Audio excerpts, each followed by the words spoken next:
not a grinder, I never have been. My dad always told me I needed to be, and it was never in my blood. Could I sit out here and do it for hours? Yeah. Do I want to? No.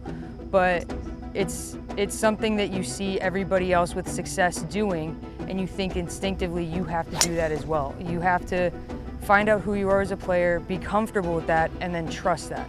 And I think it's very hard to do when you walk around and you see a team surrounding players. You know, they have 5, 6, 7 people with them, and you're like, I need a team too. And you just have to find what works for you and do that. Don't do what other people do.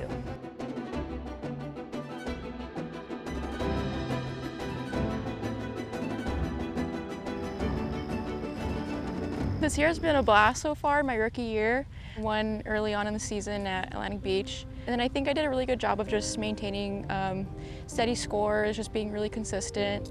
So now coming down the stretch, these last few tournaments, I just want to finish strong and just maybe try to squeeze in a top 10 or even a win and just finish the year off like that. This is the time of the year that our decision to move from a money-based list to a points-based list has really paid off. This is our 18th event of the season. We've had 17 different winners going into this week, so as you might imagine, the points list is really compacted from 1 to down to 35 or 40 on the points list. So it means a lot to the athletes because their ability to play golf next season really rests on all the mini stories that are happening throughout the points list. 1 through 35, 1 through 15, 1 through 80. There's a lot of different storylines that are occurring throughout the season that all boil down to how they perform over the next couple of weeks. There's just so many different obstacles that I would say not necessarily influencing every shot, but definitely it's always in the back of your mind. 1 through 10 is obviously the goal for everybody. So 1 through 10 gets you guaranteed LPGA starts. 11 through 15 still gets you LPGA starts. It's not as good as the 1 through 10. And then 11 through 35 is going straight to final stage of Q School, which is another way for you to get your LPGA card. And that is probably the second biggest goal out here because Epson covers that cost. So I am sitting pretty good right now, where if I have one good week, I can jump into that top 35, and that saves me $5,000. That's just something that we can't take for granted, and I can't thank Epson enough. And not that the men don't deserve it, but I think we're just as good, you know, and I think the talent out here is so good that we deserve what they get as well. Everybody's goal here is to, you know, make it to the top 15, make it to the LPGA.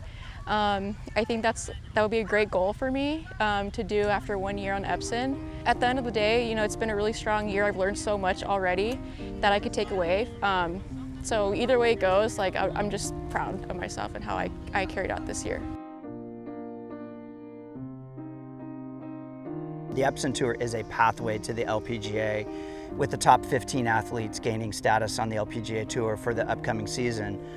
Q Series is sort of a secondary pathway to the LPGA, where you can enter at first stage, which we call pre-qualifying, or the second stage, which is qualifying, and then the final stage, which is final qualifying. And everywhere along the way, if you have no status on any tour, you're going to enter at pre-qualifying. If you are in the top 125 on the Epson Tour, you get to go automatically to second stage or qualifying. And if you're in the top 35, you get to go straight to the final stage. So how you perform on the Epson Tour really dictates where you enter the qualifying series, and it dramatically improves your chances of getting one of those 25 cards that are available to go to the LPGA at the end of final qualifying. I've been to Q Series twice now, so I know how it is like under pressure. So I'm just kind of giving myself, or telling myself to give like all you can and just leave everything on the golf course. You know, like whatever happens, happens, and I feel like this year I have a really good shot, so I'm just gonna go for it. I'm excited to just kind of sneak into the top 15 or even 10, that'd be great.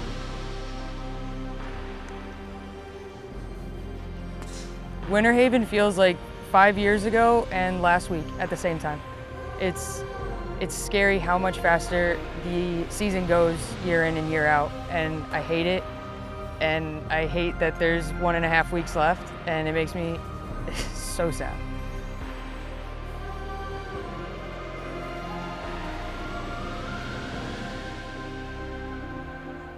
Yeah, the Epson Tour, I pretty much owe it everything. These last couple of years, I've really learned how to play professional golf. You know, it's making cuts, it's traveling so much, it's playing a lot more golf than I ever have before, it's getting the workouts done on the road, it's a lot. And so the Epson Tour has been an amazing place for me to really develop as a person and as a player. And, you know, more than anything, it kind of was a place where I learned to love golf again, which I feel like I had kind of lost for a little bit. And so I'm so happy that this was my path and that I was able to spend these 2 years out here.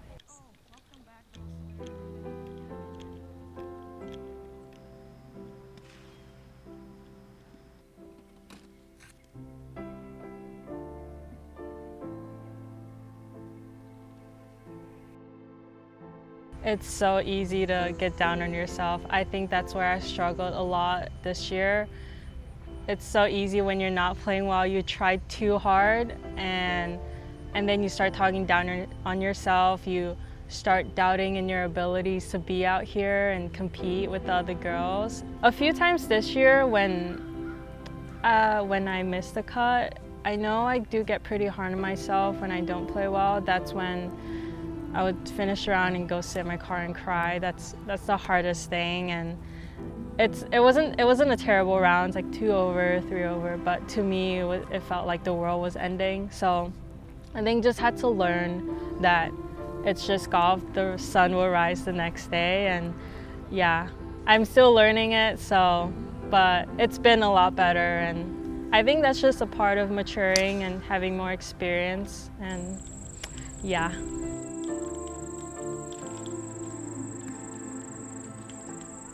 My first couple of years as a pro did not go exactly how I wanted them to. My last semester in college, I was playing some really good golf. Was probably even playing maybe a little better than I really was. But yeah, I've just learned so much, and whenever you don't have it, you feel like you're never gonna get it back. And so it's just really, really tough to keep going, but it's so important to have the right people around you. I feel like motivating people that want you to get better, people that are there to help you. So I have all the people around me to owe for, you know, kind of getting things back on track. I know I'm a long way from being done, and that this is just kind of getting started again, but it's exciting. It really is, and just enjoying the good moments, because there's plenty of good moments and bad moments, so might as well soak in the good ones.